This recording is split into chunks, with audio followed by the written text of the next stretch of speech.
SBI's GTM Value Creation Corner podcast with SBI CEO Mike Hoffman hosting. Each episode is an unscripted conversation between Mike and a GTM leader, expert, or practitioner about what's on the minds of executives, latest market trends, and SBI research and insights.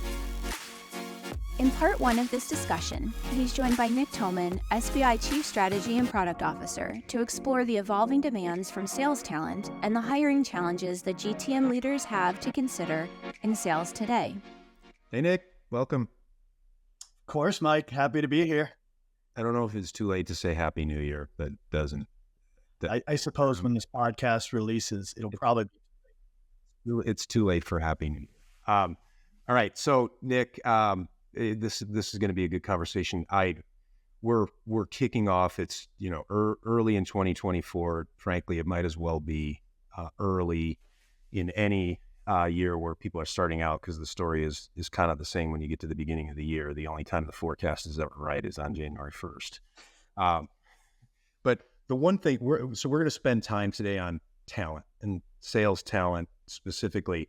And the one thing you and I were talking about as we led up to this podcast is, when in the world did people stop thinking about talent? If I go back in history to the stops that I had, or I think about great sales organizations that way outperform the market and go PTC, EMC, DHL in their heyday, Cintas, you go down the line. Nobody spends time going, wow, they had a really great operating model, or, right, their growth strategy. It's all about the people, like the talent. People remember that. So I just don't know when people stop thinking about talent. Yeah, it's funny because I think so many folks want to hear about generative AI and all the revtech boom that's happening. And, that just tends to be sort of the sexy topic of the day. But I think in many cases, Mike, it's interesting. This is almost of our own doing, where I think the Great Resignation left us with, sort of a compromised point of view on talent. For 2 years there, we were just getting anybody into seat we could and sort of doing our best. And the shift moved from great talent towards, well, how do we digitally enable them? How do we make them talking puppets effectively? Run the process really, really cleanly in a disciplined manner, digitize as much of it as possible, and hope good things come out the other end of the commercial funnel. And I think we're realizing right now, like, you can't digitally get there, right? You can't substitute great process for great people. And if we look at organizations right now that are prevailing and doing really well, and it feels like it's just a few of them, Mike, that you can really name, but they do keep a really, really focused view on talent and bringing great talent in, and candidly, getting the bad talent out of the organization. What was it? The Great Resignation only, Nick, or was there like a 10-year period of growth at any cost? And especially when you look at technology and software specifically, that he was just like, put a body in place and it's okay. Like, as long as they drive some top line, that's all right. Don't care about the unit economics, anything else, because it's top line, and that's how we're valued. What was the number one thing boards were telling companies do to grow, right? Add headcount. Go hire more salespeople. It was a simple formula for a long time there, because demand was good, the times were good, and with certainty, you could put a warm body into place and something positive was generated, and it actually helped and supported EBITDA. We look at the times today and it's like, I would really question if your growth plan is add, 10% more headcount, and you haven't done anything to support the existing talent in place. I really would be questioning the strategy very openly. Yeah, but agreed. All right. So let's shift back to, it's early in the year. And I think a few things for people to think about. Number one, if you want to move the needle in this particular fiscal year, or in this calendar year in 2024, you probably are not going to take on an overhaul of your growth strategy and the role that plays in value creation, because that is not going to bear fruit. Operating model, might be a little late for some of that. The fastest way, this is point of view, the fastest way to move the needle is with your talent. It is effective salespeople will drive it. Number two, Great talent right now will make up for those shortfalls that probably in the long term you have to fix. Great salespeople will sell an inferior product. In fact, we have a lot of clients historically that might have been second, third, or fourth best in their market who outpaced their competitors. Number three, the right, and we'll get into the details of this, the right talent profile closes bigger deals faster. They just do. Yep. And then this one is controversial, and I'm going to say it very bluntly. There's so much focus out there on, and we spend time on this because it's important. It has its time and place on growth strategy and the role growth plays in value creation. So growth strategy, go-to-market operating model, creating conditions for success for an organization. But here's what we have learned over time is you can take that, if you don't have the right talent behind it, it's like having the best tortilla in the world and wrapping it around a turd. It's still a turd inside. And unless you address the talent issue, it will not, the greatest growth strategy and go-to-market operating model will fall down. And then the last one is, people seem to, sometimes they ignore this. I'll talk about the private equity world, and I was there for 8 years. In an upside deal model, you will see things like this. Let's make an assumption that we hire an additional 7 salespeople every quarter. Great. Let's assume that their ramp time goes from 6 months to 4 months. Great. Let's assume aggregated productivity per quota-bearing headcount goes from 68% to 74%. Wonderful. Look at that. Our return on invested capital goes from 2.7x to 3.1x. Let's take it to the investment committee. Then the management team's left holding the bag, and nobody ever comes back to address that talent issue because that was the assumption. So I'm going to kick off with that. Any response or commentary to those 5 general bullets? Look, I think they're fantastic bullets. And I think the bigger point here, Mike, is this is the time of year where we all sort of put the plan in motion, right? The territories have been allocated. The comp plan's finally been settled. Maybe there's a few loose strings still left that folks are tying off on. But this is kind of the point of year where we sort of step back as a leadership team, and there's that collective deep breath of like, okay, we pushed off from port, here we go. And we kind of wait for Q1 to happen. And you hope at this point of the year, you hope you hit the Q1 numbers. If you hit the Q1 number, it's going to be easy sledding for the rest of the year. Mm-hmm. And for a lot of us, past couple of years, we haven't hit the Q1 number. I would just say, look, this is the time of year where you can get really critical on what's happening within the talent mix. You can make some moves. And Mike, there's this magical thing that occurs in February or March across most of the sectors we work with and support here, which is those annual bonuses get paid out and people make decisions. Am I going to stay with this employer or am I going to go? And the labor markets tend to shake up a little bit. And usually, there is an availability of talent, generally speaking. It doesn't always mean it's the best talent. I think this is a really opportune time to get crisp on all those points you just mentioned and get focused on talent, understanding what is the right profile that we need, who are the ones we don't need in our organization, candidly, make some moves and upgrade. And 3, where do we need to go hunt, find, recruit, and pull in talent, not wait for people to show up at our doorstep, who candidly didn't hack it somewhere else, didn't make their number, and are out looking for a better territory now because they're going to blame the territory, they're going to blame the product. And you just see it all over. You see it all over the place at this time of year. I think there's the bringing in, but you said something else. Who are the ones we don't want? I would argue if you're watching this podcast right now, you have a sales organization where 10 to 30% of those salespeople, if you unloaded them, it would have zero impact on revenue or bookings. Well, and then Mike, here, what I would add to that is there's the obvious ones, and y'all have that pit in your stomach. You kind of know who they are, but there's a lot that aren't the obvious ones, right? They're hidden, and they aren't going to hack it, and it's really difficult at times to ascertain who's who out of the group. And kind of that sort of 10% obvious one, sure, make some moves, but it's that next kind of 20%, because I would say you're right. It's probably about 30, and at the end of the year, you're going to look at that 30%, and you're going to shake your head and go, man, if we would have done something just a little different there, that's going to be the difference between making it and not making it. All right. So let me ask you a question. I don't want to say what's putting the renewed stress on talent, because it's not. I don't know that the market in general right now is chasing talent. But when we're approaching organizations and we're talking about talent, it is like we're showing fire to people who have never seen fire before. Yeah. And so what's changing? Why suddenly do people look at it and say, wow, this seems like a very novel idea, focus on sales talent. What's going on? Well, again, I think a lot of there's been so much to do with the revtech ecosystem and driving sort of digital enablement, process improvement, delivering just-in-time information to sellers, and analytics behind the scenes to put people in front of better opportunities. Look, these aren't bad things. These are all good things to do. But the reality is, I think over the past 4, 5, 6 years, we saw a certain level of maturity in those capabilities.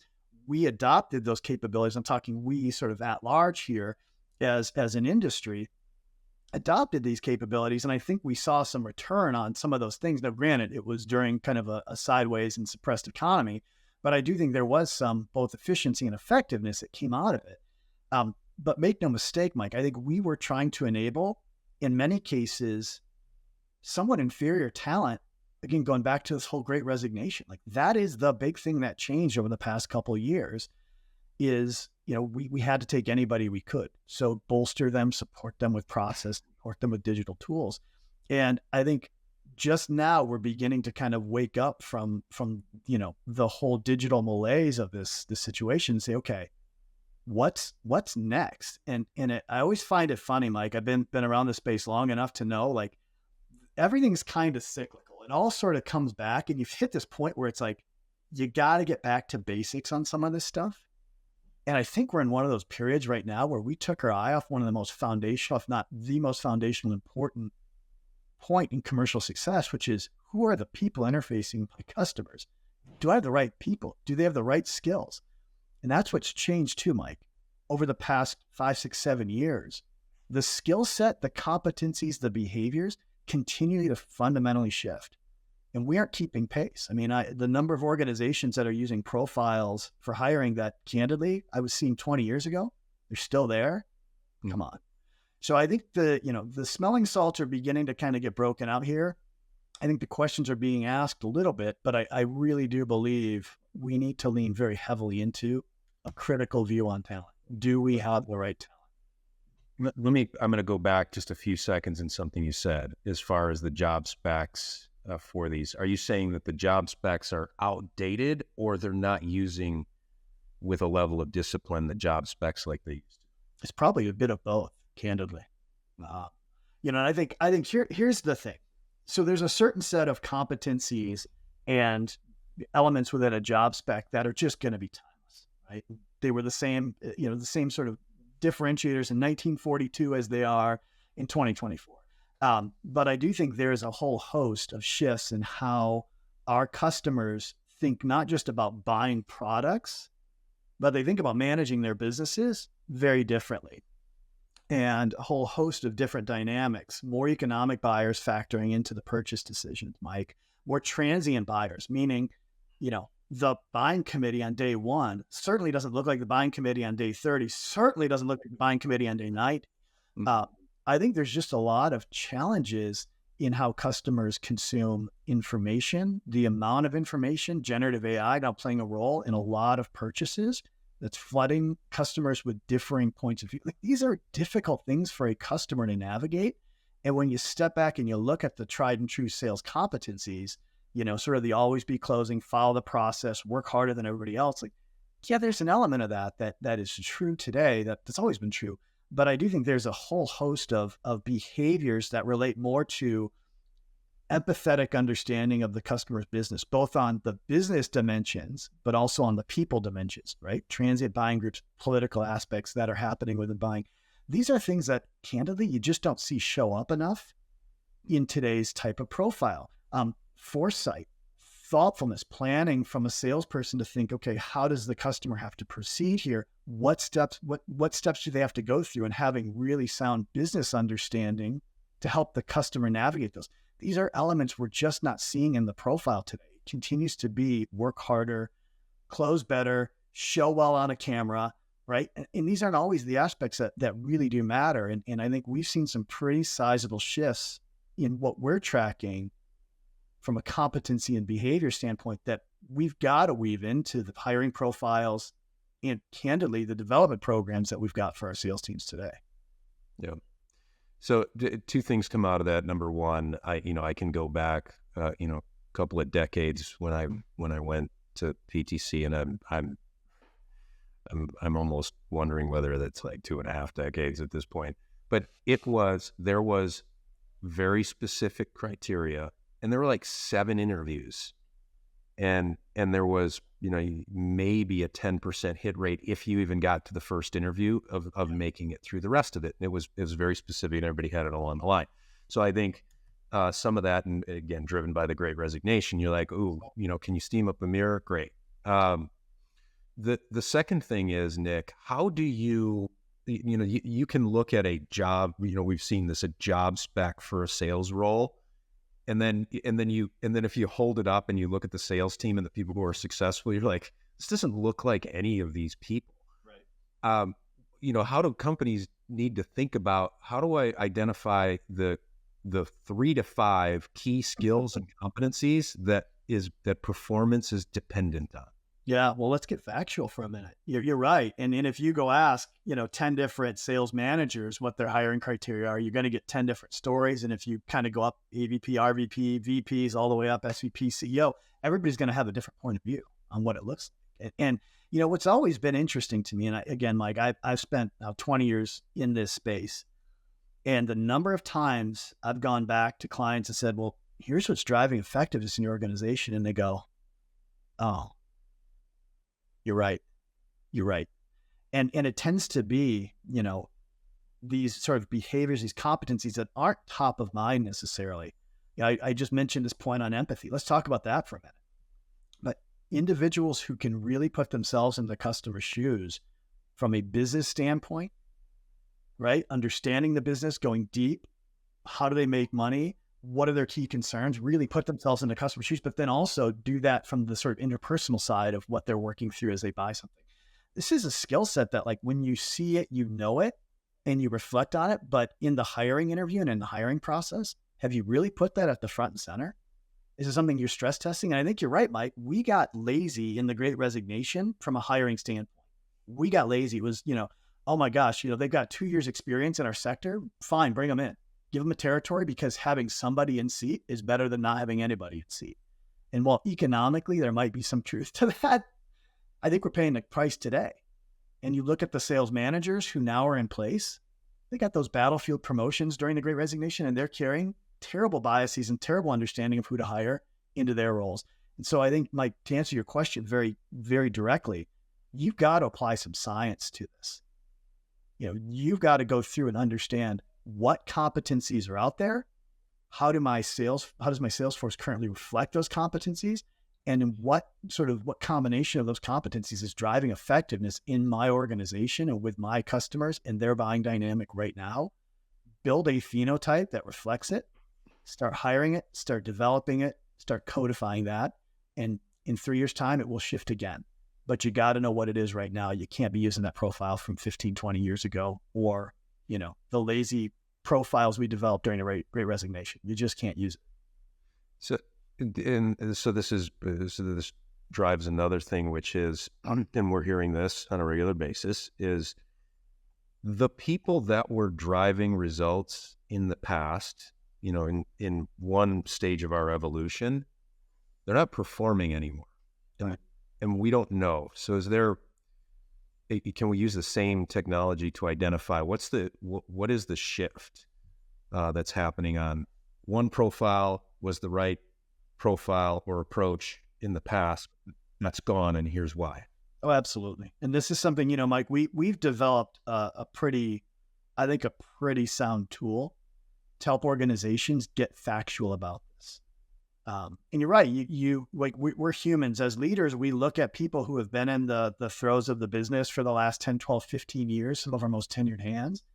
and you think about the glory days when they just brought it. And a lot of times you're right. You look at what they're producing right now, and the same sales motion that they deployed, the level of rigor and thought they put into their accounts, it's just not the same.